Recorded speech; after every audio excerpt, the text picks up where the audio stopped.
งตะวันยามแลงพี่น้องบ้านแคมโขงเบิ่งเก็บภาพพี่น้องเบิ่งพี่น้องซบสวยงามยามแลงพี่น้องธรรมศาสตร์ภูเขาสวยงามน้ำบกแห้งเลยพี่น้องเอ้ยเก็บภาพพี่น้องเบิ่งพี่น้องซบสวยงามยามแลงเด้อพี่น้องเด้อ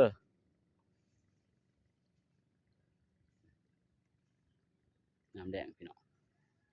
โอ้เพิ่งเหือเขาเจ้าผ้าอยู่พี่น้องโอ้บ่เห็นพี่น้องไก่ได้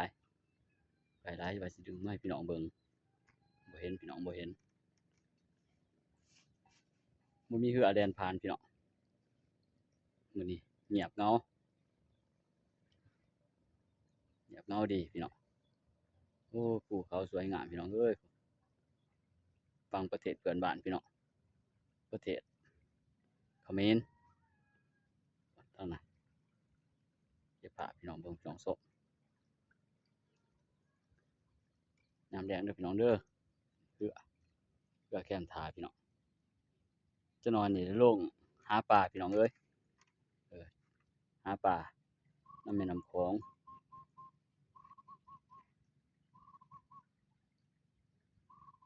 มึงฝนคือสิตกพี่น้องเบิ่งเนี่ยมึงท้องฟ้าคือฝนสิตกเนาะพี่น้องเนาะโอ้ยอาจบ่แน่พี่น้องเอ้ยต้องตกแท้ฝนนี่พี่น้องคลิปนี้ก็ซ้ำนี่พี่น้องเอ้ยขอขอบคุณขอบใจหลายๆที่เขาเบิ่งมาชมเด้อขอบใจ